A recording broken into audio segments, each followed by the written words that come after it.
Anthology on the bad, short-lived, and forgotten television shows and events in TV history. You are listening to It Was a Thing on TV. So, Charles, your wish has been granted. The blue light means that you get, guess what? What? A second chance. Isn't that nice?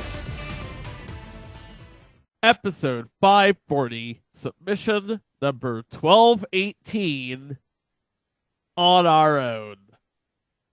On Our Own aired on ABC from September 13th, 1994 to April 14th, 1995 for 20 episodes.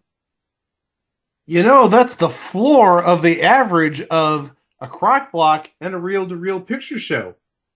The average would be 20 and a half, and since it's the floor, you go down to 20. That's your sort of weird stats and math lesson for today, kids.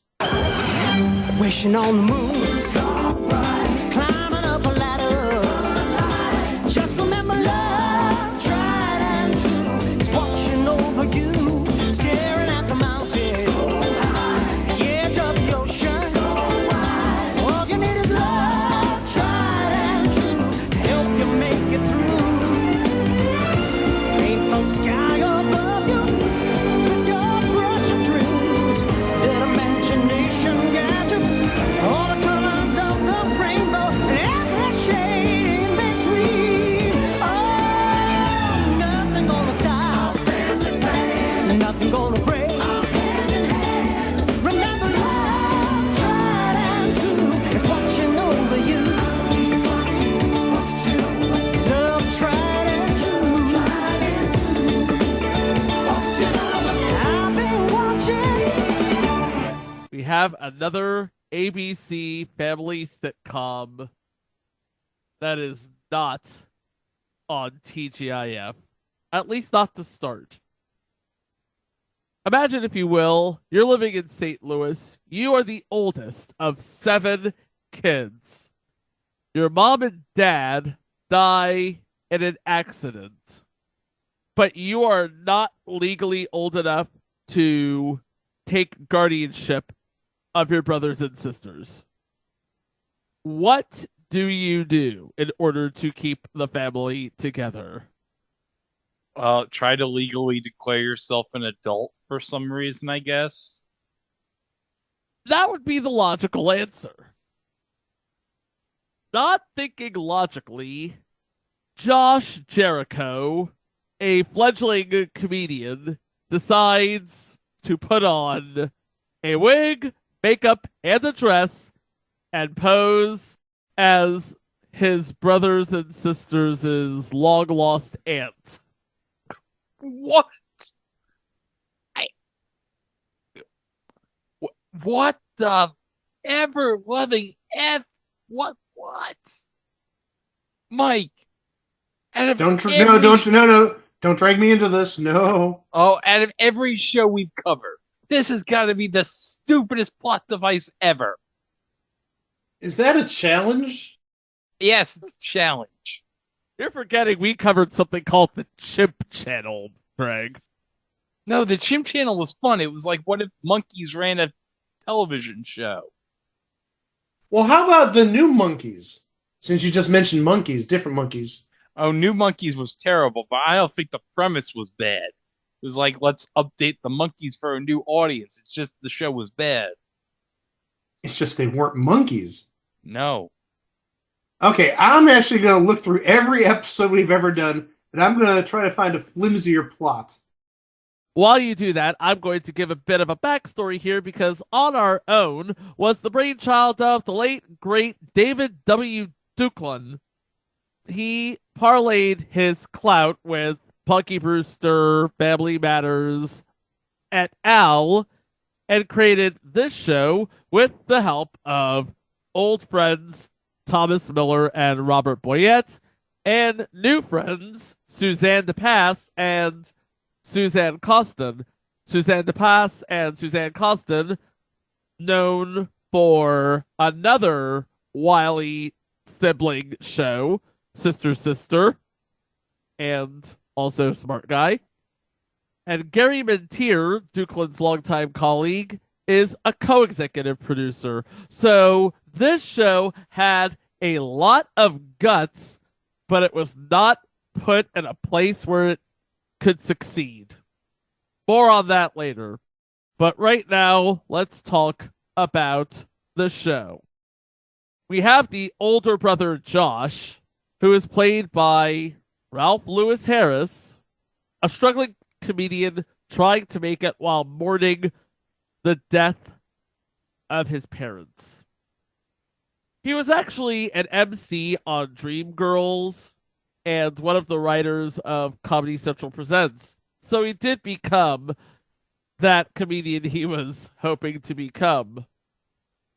The other 6 siblings are played by 6 real life siblings, one of whom has an established presence in the ABC/TGIF family, and that would be Jurnee Smollett.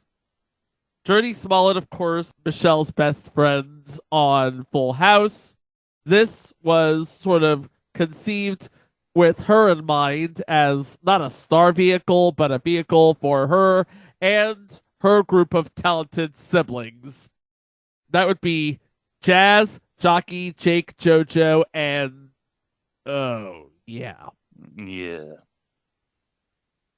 I think I found a show that might have a more flimsy plot.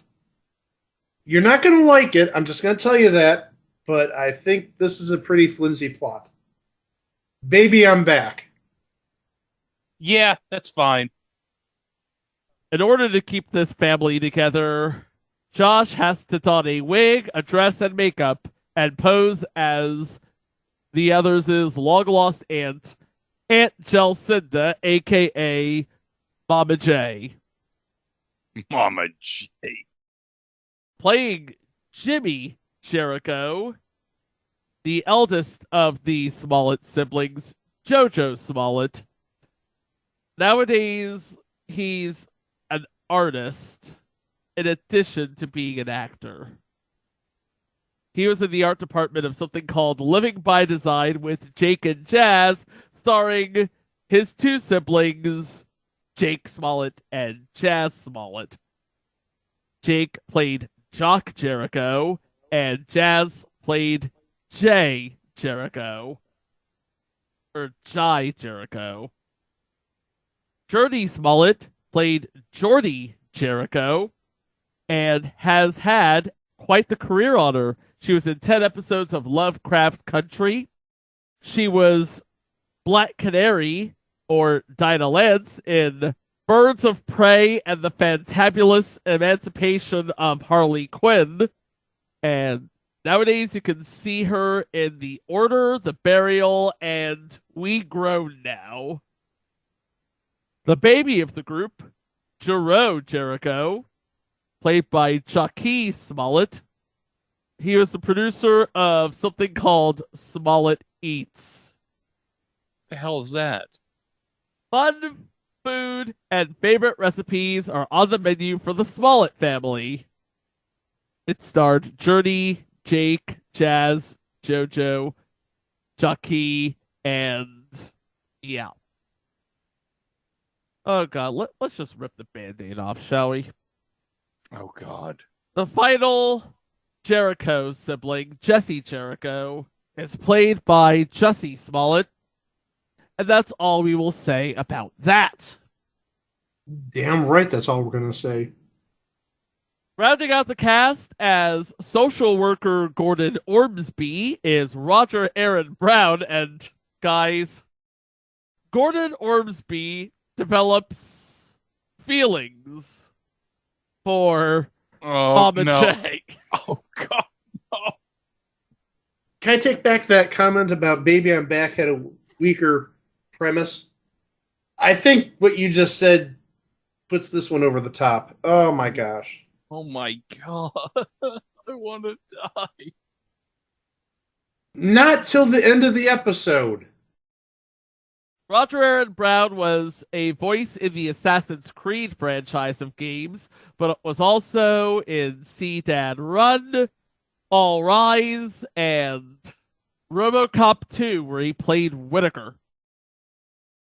Gordon's assistant, a lady by the name of Alana Michaels, and the only one outside the family to know Josh's secret, is played by Kimberly Cates, who you would remember as Princess Elizabeth in Bill and Ted's Excellent Adventure. Yes. In the middle of the show, somebody probably said, Dave, we love you, but this premise is incredibly flimsy.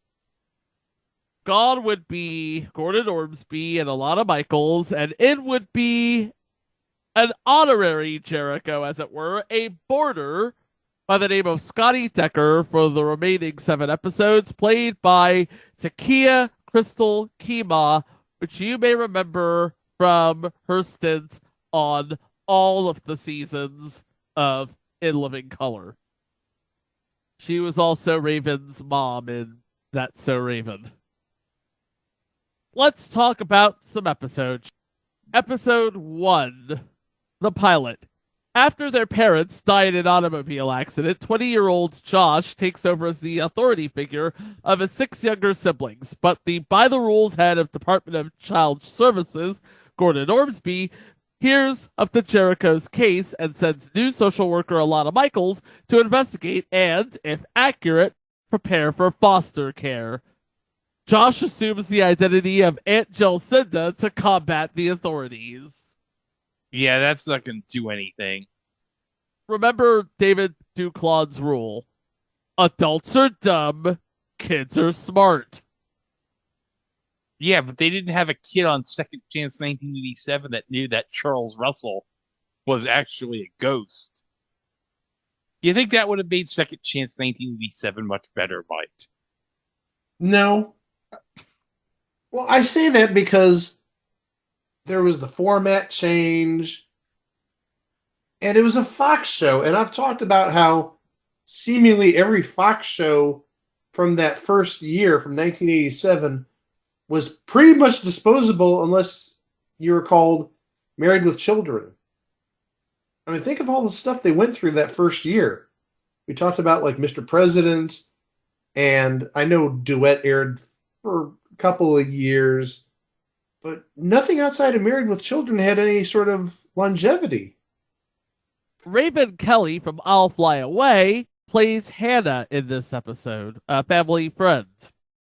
Episode 2, Last Tango in St. Louis, or Dog Day After Groom. Josh has a problem. Gordon asks Aunt Jelcinda for a date, and he cannot refuse if he wants the family to stay together. Dear Lord. You know what? I'm starting to think this might be one of the worst shows we've ever covered on this show. Perhaps, yes. I'm going to say this, Mike. I'm going to invoke it. This might be worse than Turnabout.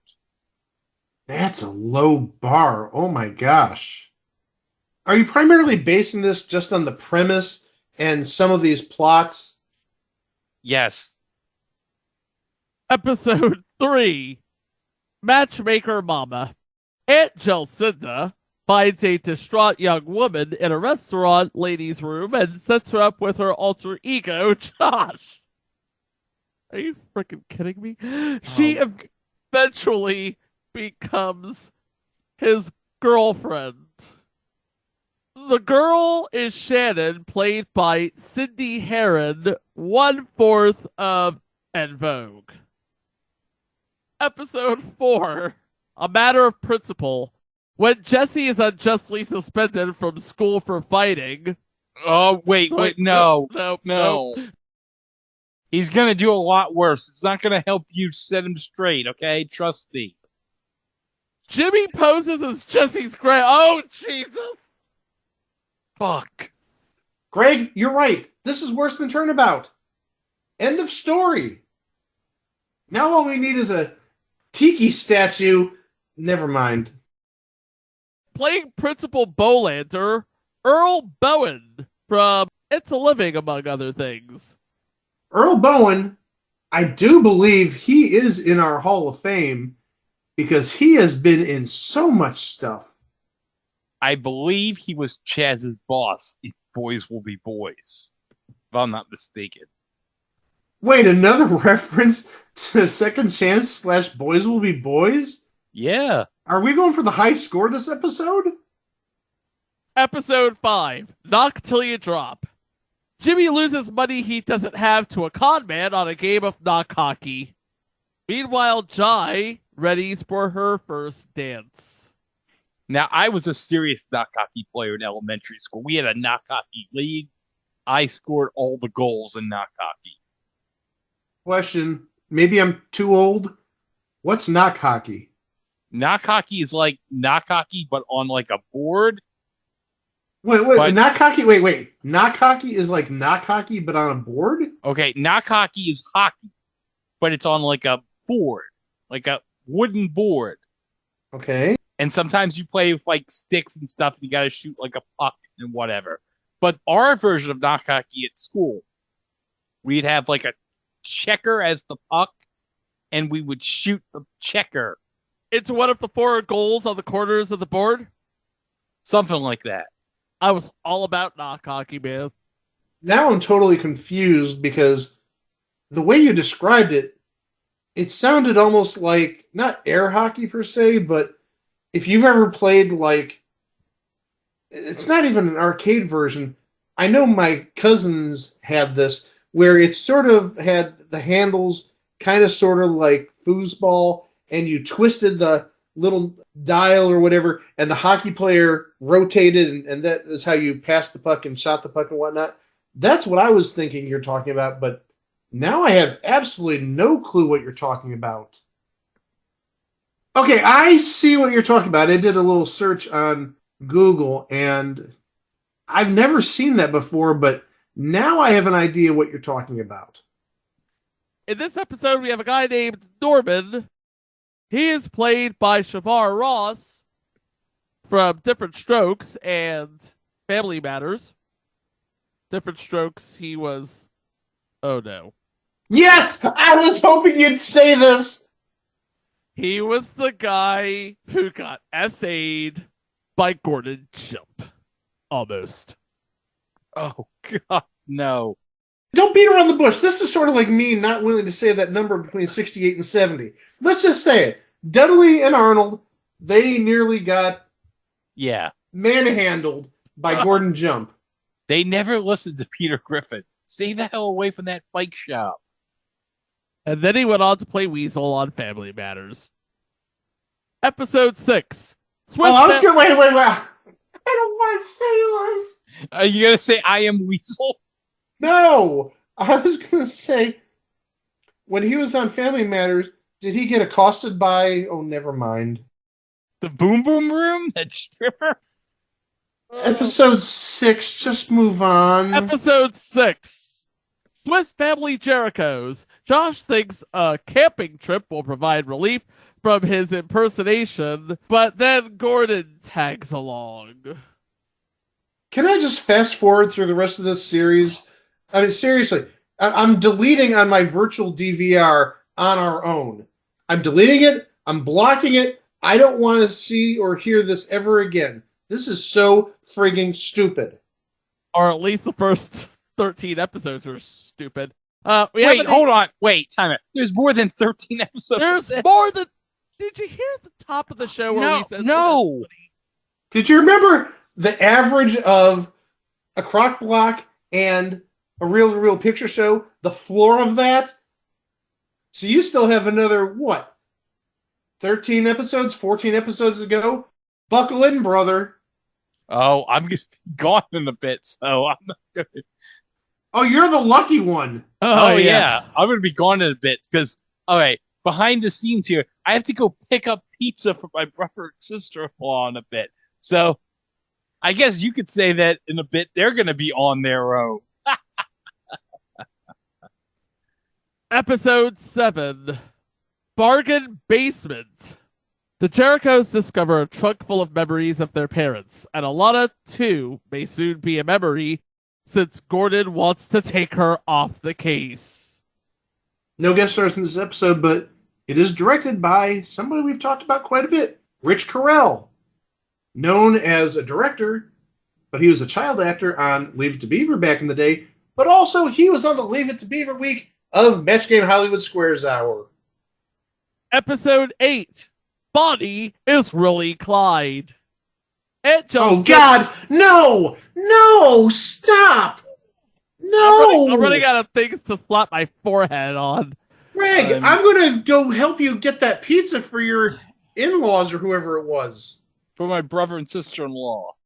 There's an in-law there, but I'm ready to tag along and help you if you buy me like a sausage pizza. Aunt Jacinda befriends a runaway team while Jock threatens to do so. I don't know if we've talked about this guy on this podcast, but one of the writers on this episode is Gregory Thomas Garcia. That is Greg Garcia, the creator of My Name is Earl. And Greg Garcia once worked on Tony Kornheiser's radio show. Mike, can you believe that? I did not know that. Yeah. Hey, we do have a name in this episode, though. Oh, and the character name is great. Because if this doesn't personify who this person is, it's an absolute crime. Playing Big Lucy. That's right, Big Lucy. And this is a big woman. Not even joking. Dot Marie Jones, who you'd remember from Glee. Oh, there's the Smollett connection, which we didn't touch. But also, she was an occasional character on Married with Children.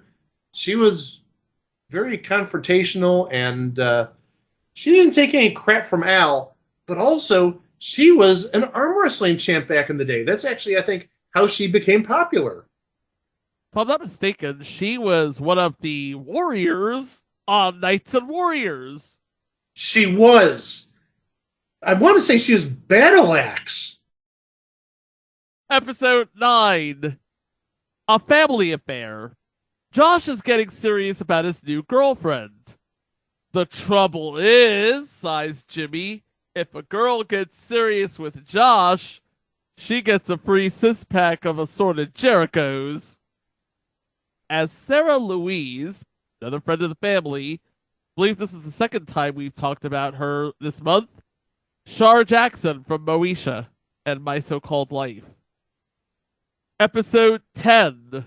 Baby Blues. The kids try to raise money for tickets to a Whitney Houston concert with mixed success. Meanwhile, Josh gets stuck in an elevator with a very pregnant woman. Check out who plays a little old lady in the elevator. Ellen Albertini Dow. Remember Rosie from The Wedding Singer? Episode 11. That's my car, and I'm sticking to it. The Jericho's neighbor, whose son-in-law is the Commissioner of Children's Services, feels it is her civic duty to snoop on the family. Episode 12. All I Want for Christmas. When a kindergarten bully tells Jock that Santa Claus doesn't exist, Josh dons a Santa suit to prove the bully wrong, and succeeds only too well. Is this the Santa Claus? Because if so, this is great casting. I gotta say. He's called Nick. That's why I assume he might be the Santa Claus. Played by Reginald Vell Johnson. They really brought Carl Winslow over for this. Episode 13. Parents' Night. Josh cannot attend Parents' Night at Jordy's school because he has to finish an article. At the end of this episode, the show would be pulled from the air and undergo a massive retooling. Oh, thank heavens. Remember, it was on at Sunday nights at 7:30, and I don't care what you're airing on Sunday nights at the 7 o'clock hour, you are not beating 60 minutes. So they go and retool some stuff, and they did what they should have done in the first place and put it on Friday night after Step by Step on TGIF. We are back in on March 3rd with The Border. And this is where we can finally say goodbye to Mama J. and also, sadly, Gordon and Alana. Because between this episode and the last episode, Josh turned 21 and is legally awarded custody of his siblings. Their celebration is short-lived because the roof of their home caves in, forcing them to hire a live-in contractor by the name of Scotty, played by Takia Crystal Kima. Hey, look who's playing Mr. Pinnapel in this episode. Friend of the podcast. He's not even an It Was a Thing Hall of Famer. He is an It Was a Thing on TV living legend. I need to put him on that big of a pedestal because if anybody deserves that title, it's Timothy Stack. Television's Timothy Stack. Episode 15, Obstacle Illusion. Jordy gets into remote control cars. Meanwhile, Jimmy is shot down by a girl who admits she is a jinx and proves it. By the way, did we mention that they all have a pit bull named Jinx? This show's a jinx. Episode 16, He Ain't Heavy, He's My Brother. While poking around in the attic, Josh discovers love letters to his mom from his dad, who is not the father of his siblings. After this episode, did they go on a very special episode of Maury? Okay, then they didn't. Episode 17, Girl Talk. A football star eyes Jai, who wants a particular shy boy to ask her out. Meanwhile, Josh gets in trouble with his girlfriend because of Scotty. We have the return of Sydney Herron as Shannon. But hey, we do have one. I don't know if it's necessarily a big name, but his name I recognize playing Nat is Bumper Robinson. And you might be like, who's Bumper Robinson?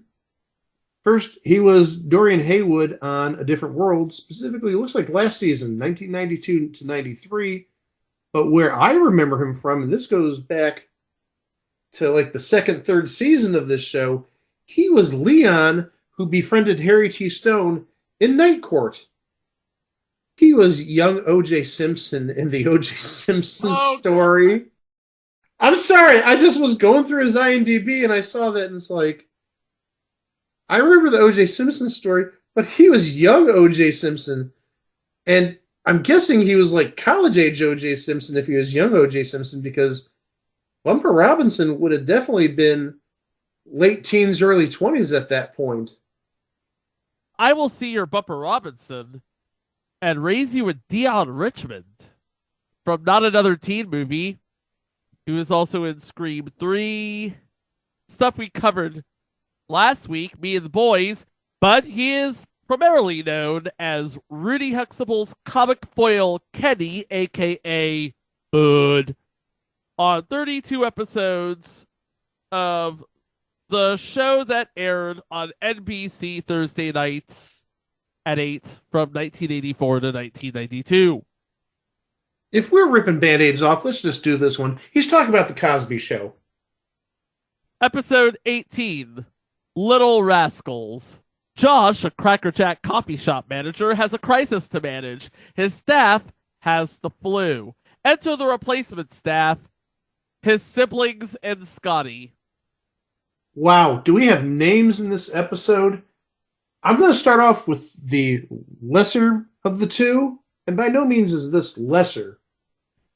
Playing Mr. Terwilliger in this episode, this guy does not look like a Mr. Terwilliger, but whatever. Johnny Brown from Good Times, he was Mr. Bookman, but also Johnny Brown was on, I think it was like the 4th season of Laugh-In. I think he was there like around 70 or 71. And IMDb says 70 to 72, so that would have been seasons 4 and 5.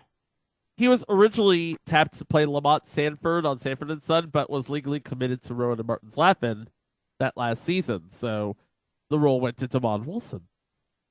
Also, I think we would be remiss if we didn't mention that he was on the Christmas week of Beat the Clock in 1979.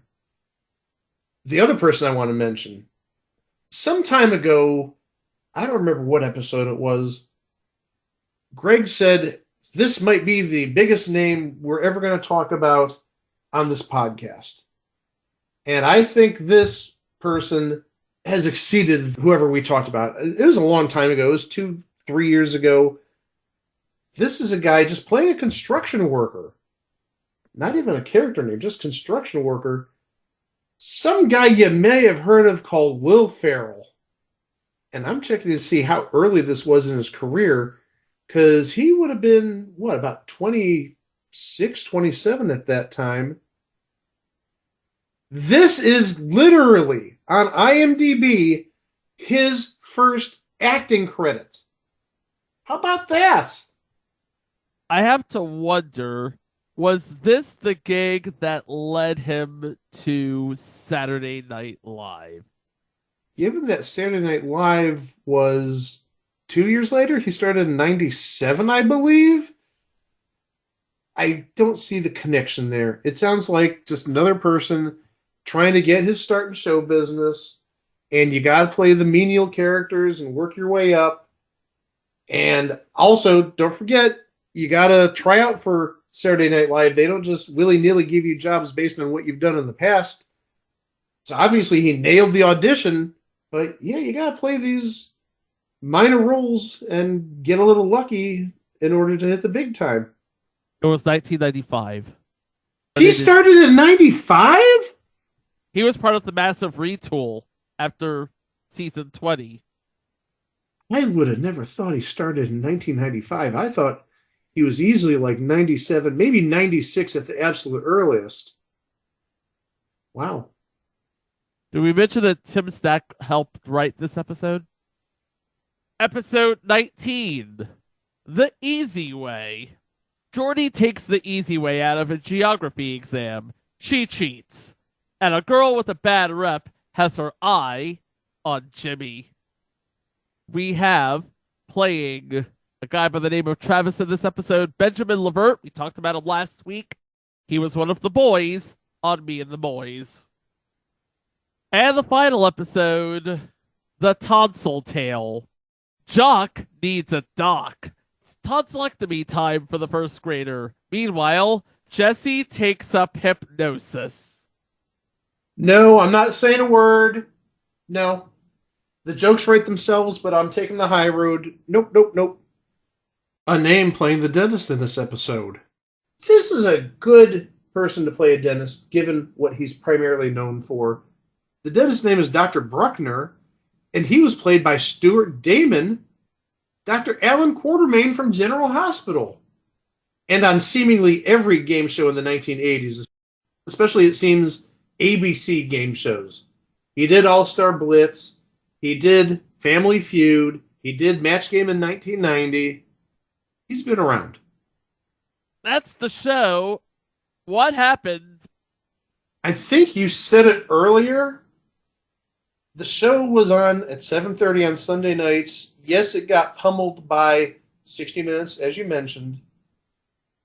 But also at the same time, is this necessarily the family fare that you want people to be watching at 7:30 on Sundays?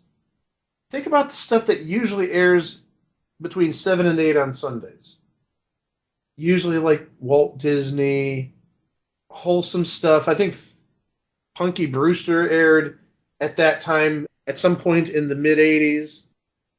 This whole thing where he's dressing up as this aunt, I'm not saying it's not family friendly, but maybe it's a little too out there for the family hour.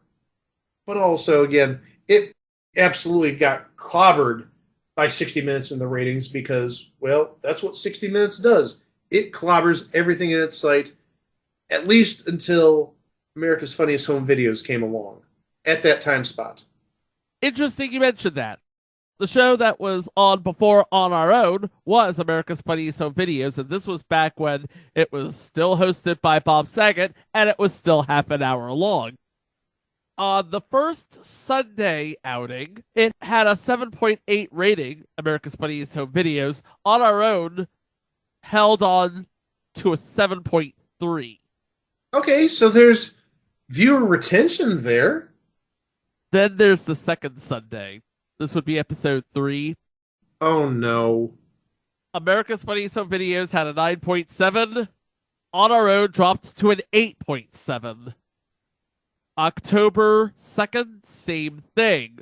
AFV 8.4, On Our Own 7.4, Lois and Clark 10.1, Movie of the Week 15.7, and 60 Minutes got a 16.8. It goes down from there until they decide we're just going to put the show on Fridays like we wanted to, but ABC didn't have anything available. As Chico said, On Our Own moved from Sunday nights to Friday nights. On Friday nights, it's not looking very good. Pick your poison here.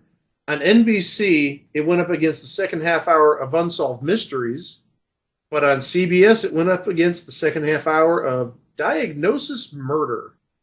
Are you beating Robert Stack? Are you beating Dick Van Dyke? No and no. I'm just totally disregarding what was on Fox because the only thing on Fox that may have been competition at this point was Tales from the Crypt, which I totally forgot was on Fox for a brief while. Bits and pieces exist on the YouTube, but no full episodes were ever released on home video. Oh, I can't wait to hear how you're going to wrap this up. What can we say about this show? Oh, mercy, we could be here a while. What can we say about On Our Own?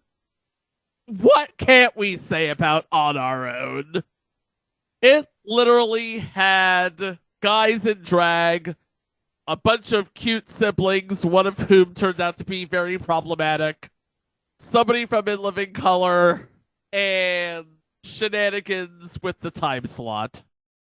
Put it all together, and you have this thing on TV. You can find us at our website, itwasthathingontv.com, on Facebook at It Was a Thing on TV Podcast, and elsewhere at It Was a Thing on TV. You can find us on any podcast player, and we're also on YouTube, where you can subscribe to our channel to keep up to date with our releases, including what's coming up next time. We're going to revisit another show that we've covered in the past. This show has recently started rerunning on one of the digital sub-channels, and now we have a chance to actually see it. It's actually pretty good. But also, another reason we do these revisits is we see characters in these shows that we sort of gloss over the first time. And when we see these names pop up time and time again, we're like, hey, that guy who did this was on this. And I shared with Greg and Chico, a person who was on 2 episodes of this show. I was kind of surprised because I really didn't expect to see St. Peter on this show. And hey, since he appeared on 2 episodes, apparently the powers that be liked him so much that they gave him a second chance. Ha ha ha ha ha. Oh, that's great. They gave him a second chance. I'm not wrong. Back to the topic at hand. The show we're going to revisit. Greg. I didn't want to do it, but I'm going to do it because, you know, people can do their own research and see what episode we're talking about. This was episode between 68 and 70. And what's the number, Mike?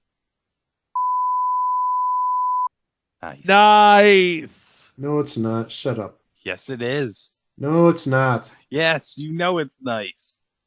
Anywho, we'll be back with that nice episode next time on It Was a Thing on TV. Thank you very much for listening. Please stay safe. And we'll catch you Monday with that revisited show. Wow. Sunday.